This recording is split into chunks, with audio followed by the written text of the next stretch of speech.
अरे बच्चों, आप देख रहे हैं अपना चैनल गुरु नितेश 01।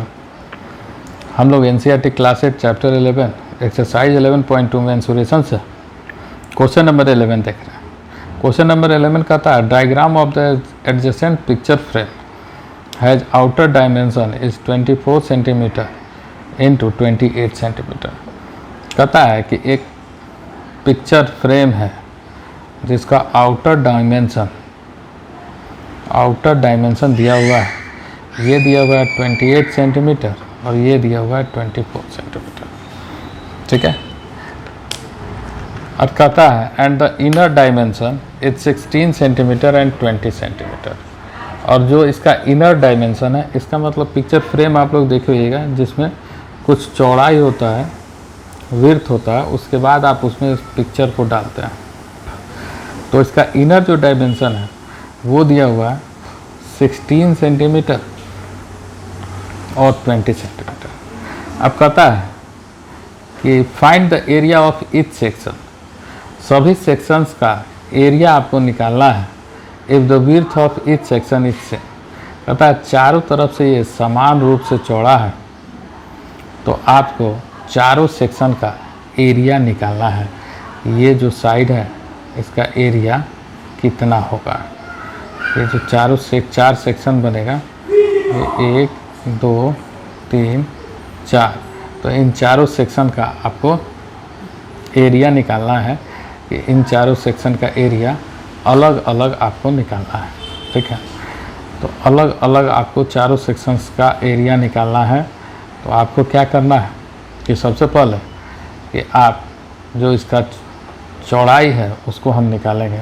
तो इसका चौड़ाई कैसे आएगा, तो इस 24 सेंटीमीटर में से अगर हम 16 सेंटीमीटर को सब्ट्रैक्ट करें तो क्या आ जाएगा कि इसका और इसका चौड़ाई आपको विड्थ आ जाएगा।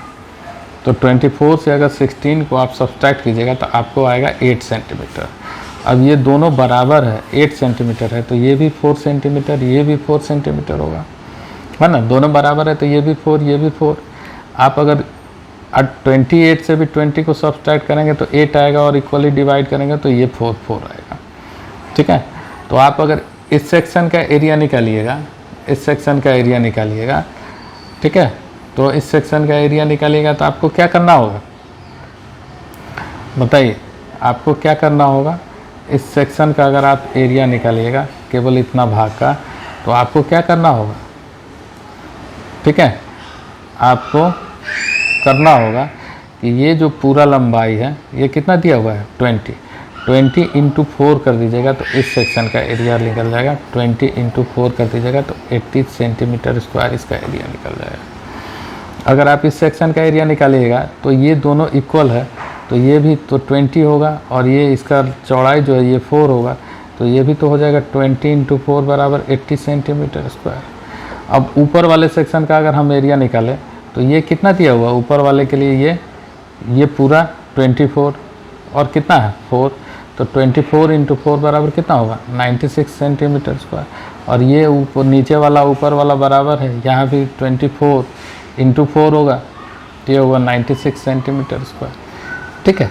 तो ये 80 centimetre square, 96 centimetre square, 80 centimetre square और 96 सेंटीमीटर स्क्वायर इसका आंसर हो जाएगा। अब इसी चीज़ को हम लोग को बना लेना है। तो हम लोग को करना क्या है, फिर से इस रेड पेन से देखिए, इस सेक्शन का एरिया निकालना है, इस सेक्शन का एरिया निकालना है, इस सेक्शन का एरिया निकालना है आपको, और फिर इस सेक्शन का एरिया निकालना है। ठीक है। तो आपको इसका आंसर आ जाएगा। तो हम पहले करते हैं width of each section equals to, क्या करें 28 माइनस 20 बराबर 8 सेंटीमीटर। ठीक है। और ईच सेक्शन बोले हैं तो इसको डिवाइड करना होगा बाई 2 तो ये हो जाएगा 4 सेंटीमीटर। आप अगर चाहें तो इसका नोमेनकल्चर कर सकते हैं तो ज़्यादा आसानी से बनेगा। A B C D E F G H I J K L. अब करते हैं हम लोग area of A D B C बराबर area of E F G H, ठीक है, बराबर क्या होगा, लेंथ इंटू विड्थ। और इसका लेंथ कितना है 24 सेंटीमीटर इंटू 4 सेंटीमीटर बराबर 96 सेंटीमीटर स्क्वायर। अब क्या करते हैं, दूसरा सेक्शन जो है area of D I E J equals to area of K C L F. तो इसमें भी तो वही करेंगे, लेंथ इंटू विड्थ। तो इसमें लेंथ कितना है 20 सेंटीमीटर और विड्थ, इसमें लेंथ है 20 सेंटीमीटर और विड्थ 4 सेंटीमीटर है, ठीक है। तो इसको इन मल्टीप्लाई कर देंगे तो 80 सेंटीमीटर स्क्वायर इसका एरिया हो जाएगा। तो इसका आंसर आप क्या देंगे 80, 96, 80, 96, ठीक है। आपका ये आंसर हो जाएगा। उम्मीद है आपको समझ में आया। Thank you.